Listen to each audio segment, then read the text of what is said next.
Hey, this is Gary. This is Mike. And Daniel. We're not professionals. We're just three addicts sharing our experiences, strength, and hope regarding recovery. Having had a spiritual awakening as a result of these steps, we tried to carry this message to other addicts and to practice these principles in our lives. Welcome to another episode of the 12th Step Podcast. This is Gary. This is Mike. And this is Daniel. Guys, we have a couple of questions from one of our listeners. They call themselves G. And the question they have is they have a desire they would like to know more about changing your rituals. I need to figure out all of my rituals and how to change them so they do not trigger the desires in me to act out or to go forward or things like that.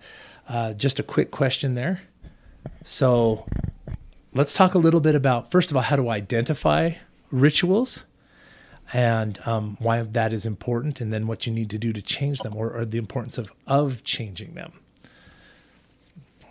Great question. Yeah, that's a great question. I will tell you that the word rituals confuses me some. If you don't mind, I'm going to change the words to habits. Okay. Routines, even if we go with that's also a very good word. Both of those work better, yeah. Because rituals typically is something assigned or connected to a religious function or belief.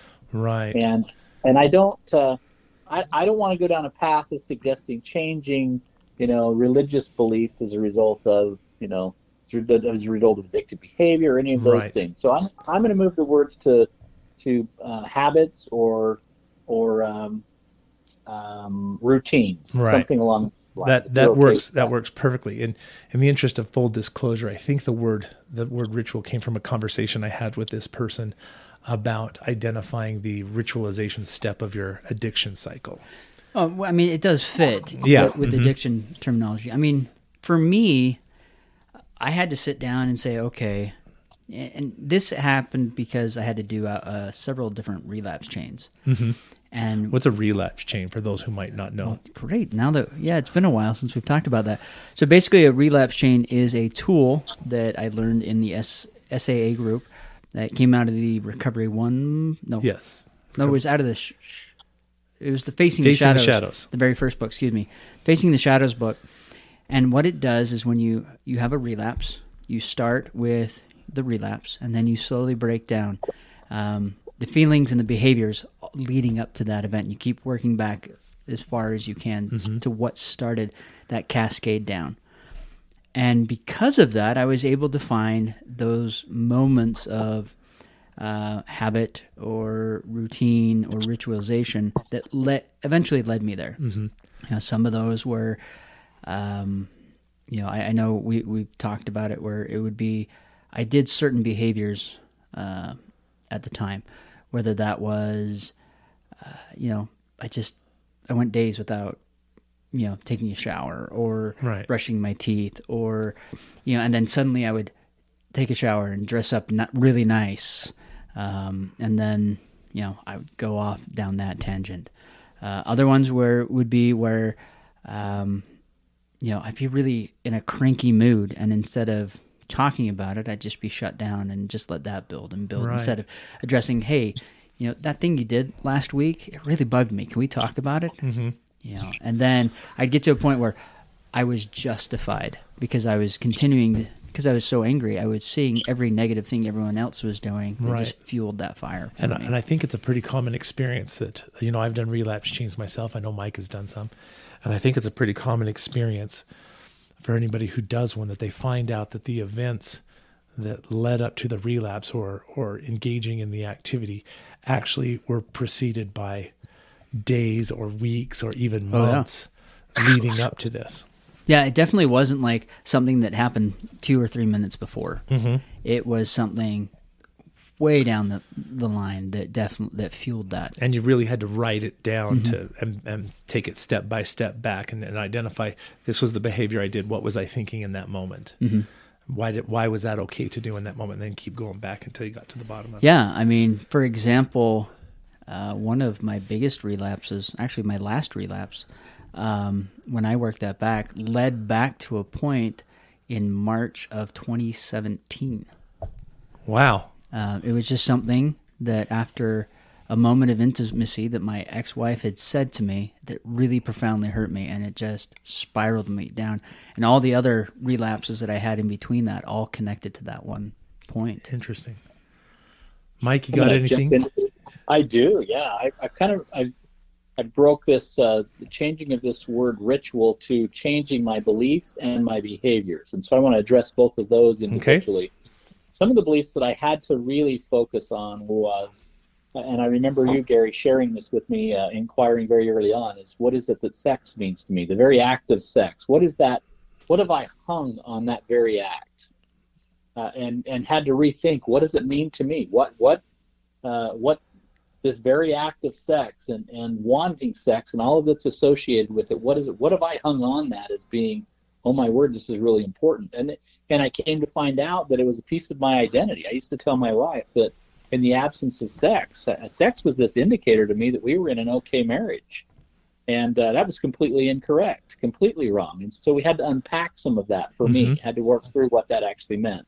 One of the other beliefs then associated with that is if my wife says no, what if she said, no, I'm not interested in having sex with you tonight, I'm just simply not interested, then what does that mean to me? And had to unpack that. What is she saying? Does that mean she's rejecting me as a human? Does that mean she doesn't love me anymore? All of those sorts of things that I had to change my beliefs about and had to do an awful lot of work around that. I had to understand, first of all, what got me to that place that I would believe that it was what it was. And then I had to say, well, wait, I need some healthy beliefs associated with these particular things. So that's the first thing. The second thing then has to do with behaviors. And perhaps that's what this individual in reaching out to you specifically, Gary, is saying. What I need to change some of the things that I get involved with to stop heading down this rat hole. And I will tell you in my own circumstance, I had a routine. And I didn't know this, but whenever I hopped on my phone and I started a specific sports page, oftentimes it was ESPN, and I would start looking at the sports, just the block scores of what's gone on with specific teams. I didn't know this, but my mind already knew where I would end up. Mm-hmm. Let me ask you a question before you. I want you to continue this story, but give me an example of some of the feelings or thoughts that would make you hop on to look up your stuff. I just thought it was one of the specific beliefs that I had is that I can control this, right? So that's another belief that I had to change.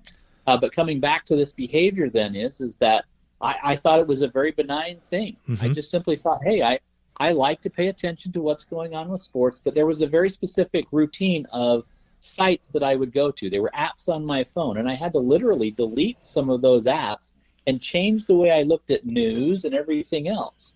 And then I had to literally remove the internet from my phone. So when we talk about changing behaviors, it may mean putting some sorts of stop in there to make certain that we can't go down the paths that we normally would go. I always started with the sports page. I would start there, then I would move to the news, and I would move from the news looking at stories specifically associated with stories about sex in the news, people that were arrested, people that were whatever. All of those things fed what I needed to be fed, such that I would move on and ultimately end up in an acting out behavior, looking at something that would be inappropriate. Right. So when this person says change behaviors, those are the very things that I needed to do. And in answer to your question, I don't know what motivated me there. It was more of, I don't know that I saw it as being, oh my word, I'm going to go act out. I think what I saw it as is that, hey, I've got complete control over this. I'm just going to go read the sports page. But my mind then took over. It's like driving home one afternoon and not even knowing that I got home. Right. My mind just acts. I know where I'm going to get off the freeway. I know where I'm going to get on the freeway. And all of that just happens, even though my mind is a million miles away. Right. My body just knows what to do, and that's what happened in my situation. Yeah, I remember, and I would say that a lot of the, when you and I working together, some of the things that you've pointed out to me in the past would be things like, oh, I just needed to take a break, or I was bored, Yes, or work was stressing me out, so I just needed or work or life or kids or whatever it was. I just need to take a break and start this. Well, and that may have been true. Yeah. But it's amazing how well we train our brain or our mind that it this knows is the way to solve that it knows, yeah. okay, yes, he's checking out, but in the past, we've always started here and we've always ended up here. Point A, we've always ended at point B. Mm-hmm. So this is kind of a a subtle hint to our brain. Okay, even I need you to get me here. Yeah. Even though that was not maybe our original intent, we just wanted to look at the news. Right. But that pathway every day after day, year after year is when I start at point A, you get me to point B. Yeah. And so our brain just does that. Like you mentioned, I'm just driving home, and my brain automatically knows which off ramp to get off, what light to turn at, and everything. It does it. I've shared this on the podcast before, but I'll go ahead and bring it up again. I had a morning routine for preparing myself for the day. The order that I would take a shower or shave, brush my teeth, comb my hair, do all of this kind of stuff, right? And then I realized, and this happened early in my recovery, that I would get up and I would get ready for the day, and then I'd go drop my kid off to school or daycare or whatever it was, and then suddenly I'd be hit with this overwhelming urge of, and I thought, my gosh, what's going on? Why am I so worked up? Why am I so activated right now? What's happened? Because I didn't see anything. I didn't, I hadn't done anything, and it was confusing me. But when I broke it down, I actually did one of those relapse change to kind of try to figure out if there was something that was going on. I was backing it up to see what I was doing. It turned out that the process that I was using to get ready, that order that I was doing in, was the same one that I would do when I would get ready to go, see a prostitute or one of these people. I would get myself ready in the same order. And then I realized, oh my gosh, it's just like you were saying. My mind is saying, oh, we're at point A. Yep. And we know where we're going. Yep. And so the way that I had to identify that, recognize that that's what it was doing, and then I had to change the way that I got myself ready in the morning. Correct. To break that up and to make something new. Yeah, that goes back to his question, how do I change it? The first key is to identify what it is that's triggering or getting you worked up, and then change that behavior by finding something positive, something different. Even changing the routine, maybe you put your pants on first and then the shirt, but now you do the shirt first and then the pants. Yeah, and that might sound silly, but that's really, in Mike's case, he had to take the internet off of his phone. Yeah. In fact, that was tough. Yeah, and when I was so worried about some of that stuff when I first started my recovery, when I came out of the hospital after my suicide attempt, I had to change my phone number. I changed my phone number and I got because I just couldn't deal with any of that. Yeah. There was too much. I just had to make a clean cut of all of it and move forward. So. It's interesting you bring up some of those things. One of the rituals that one of the behaviors and beliefs that I went through, I don't sleep well at night. And when I don't sleep, I start thinking about the job and my particular things that I'm supposed to have gotten resolved for clients and didn't.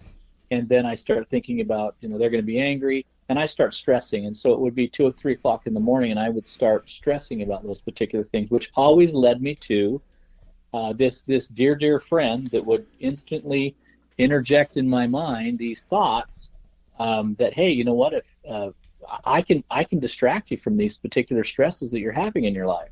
And so it would be this constant battle. By the time my wife woke up at 6 or 7 o'clock, I'd start thinking about getting ready to go to work. I'm feeling amorous. I'm feeling amped up. I'm feeling like, wow, I should have sex, because sex, I knew, would relieve this stress that I was experiencing. Right. And so the next thing is to ask my wife, well, let's have sex. Well, how successful is that going to be? She's got to get ready to go for work. And now we're stressed and worried about that particular thing. So it was very unsuccessful. I knew full well, at least in the back of my mind, that there's no possible way that would be successful. So I would get a no. I would automatically get a no, which would give me then the anger to take me to the next place. Right. So immediately I would drive to work. And I would start looking for my outlet. I need to have, and I would make up this sort of story constantly in my mind that I'm all worked up. I can't function. I can't breathe. I can't do this. I can't do that unless I go get, I go see a prostitute, or I go to a massage parlor. I go do something like that will help me. And that's how my routine went very often. So I had to build in some changes around all of that, the beliefs associated with, well, what was Lisa saying when she would say no? Well, clearly, Mike, there's no possible way that was going to be successful. She had to get to work. And so what's your belief around sex when she does say no? It's not that you're a piece of crap. It's to say that now is not a good time. Right. I had to change that particular issue. And not to get angry. Right? I mean, that was the biggest thing, too, was to realize is that, look, just because she said no right now doesn't mean no for the rest of my life. Right. It means no right now. And so I had to remove the anger out of that. All of that stuff had to be broken down, and changes had to be implemented and made such that I could be successful in overcoming that, because that's a very standard routine that I would experience through much of my addictive behavior. Right. You know, I had a repeating cycle that was a year long. It was a year long, and I recognized it one Halloween. This is an embarrassing story. I hate telling this story. But I came home one day, and my wife had gotten the Monster cereals. It's just something that she's done since a kid. But I looked at the Monster cereals, and here they are all lined up on the thing. And I found it kind of activating. I thought, oh my gosh, I'm in a really bad place if Count Chocula is doing it for me. What's going on? What's the thing?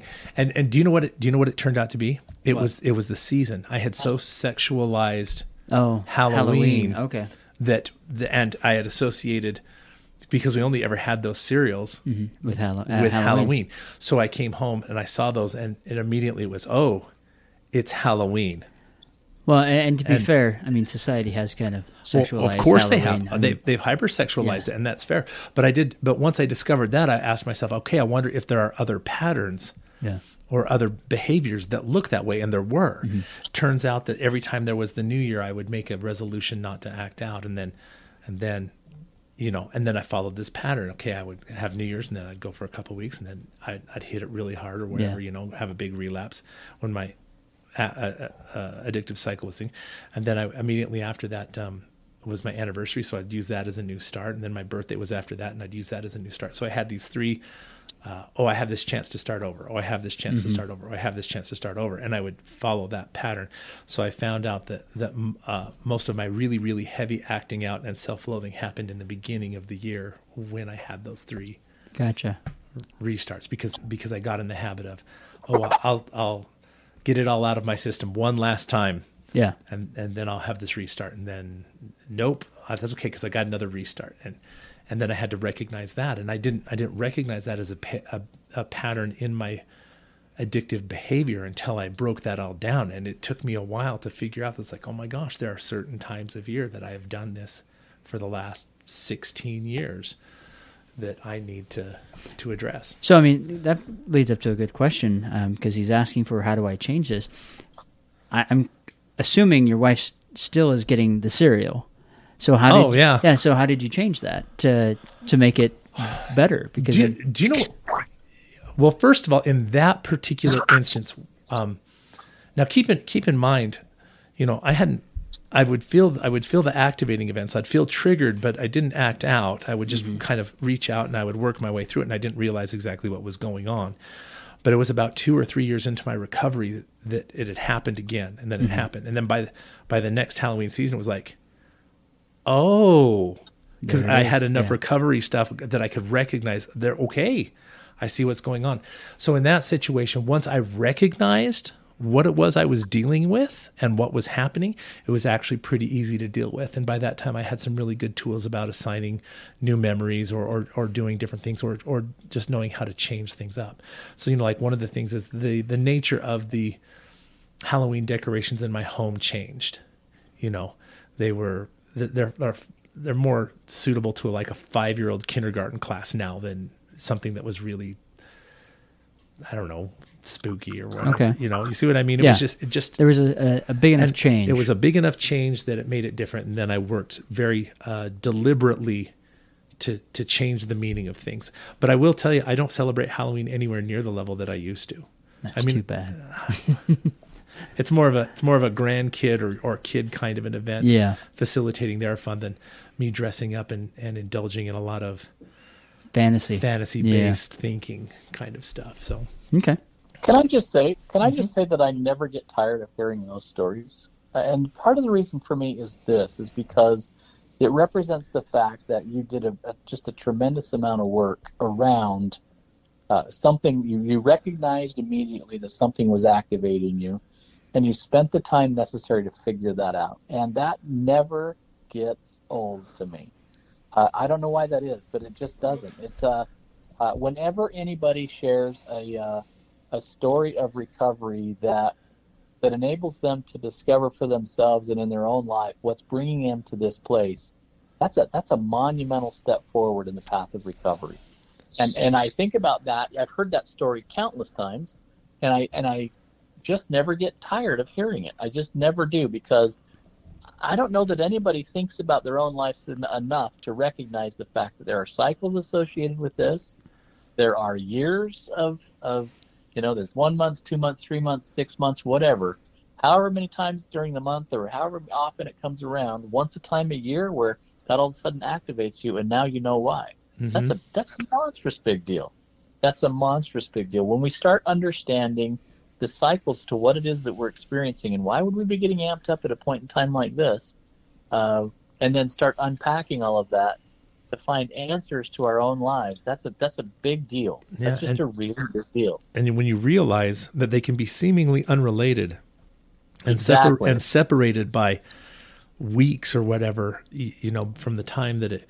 In fact, I at doing this work, I realized that activating events or triggering events, like during my recovery, that I rarely needed to worry about it the day that I saw it. Mm-hmm. It was always 2 or 3 days later. Yeah. That it would hit me after the initial shock of it had worn off, and you know what I mean? And then I would get a hold of it and that's a pattern. And once I recognized that pattern, that became really, really useful, because then I could say, oh, this happened at me to work today. And, I'm fine right at the moment, but I know myself well enough that in 2 or 3 days, that's when it's going to hit me. Yeah. I mean, that first day is the impact point, and then the shockwave that rides out. And that's the great thing about recovery is, you start becoming accustomed to living a life of introspection, identifying things. It's not just, wow, I know everything immediately. Throughout weeks, months, years later, you're going to identify things like, wow, okay, there's that thing. Now I know. Mm-hmm. Okay, now I can make a change. And, that's one thing I would say to any of our listeners, that, you're not going to know everything at once. Don't beat yourself up for it. This comes with time. The more you learn, and the more tools you get, the more likely you're going to be able to identify more and more things that have been triggers for you in the past. And you're going to know how to handle them a lot better than you used to. And it was really, really useful also to recognize that, something would happen, like it was stressing me out, or, you can, addiction is a disease of escape, but we use it to escape stresses or any of those kind of things. But it was very, very useful to recognize that when something was stressing me out, whether it was work or whatever it was, to recognize that I would then, like Mike illustrated so beautifully with his story, begin this pattern of behavior that would make it possible for me to go do this thing. And sometimes it was separated enough that it didn't even look like that it was related. I could be having problems with my kids or my spouse or whatever it was. And I would begin this cycle. I'd begin this pattern of behavior that would lead to me just wanting so badly to go act out and then justifying myself doing that. Yeah. And it didn't matter what the source was. Yeah. Lots of things.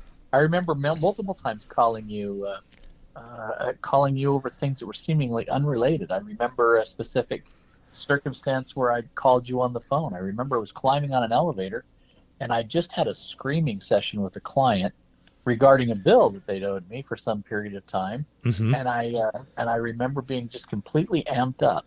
And I take that back. I think it was as we started to talk about the fact that I was amped up, I remember the fact that I'd had this screaming session with this client a couple of days before, because I think one of the very first things you talked to me about was, okay, so you're in this particular spot right now.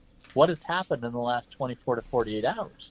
And what I found is that as I start getting emotionally involved and engaged in some of the work that I get involved with, or if I start getting angry at somebody, my children, my wife, whatever the case may be, all of those behaviors cause me to want to be in a place of acting out behavior. I remember also a time when I called you on the phone.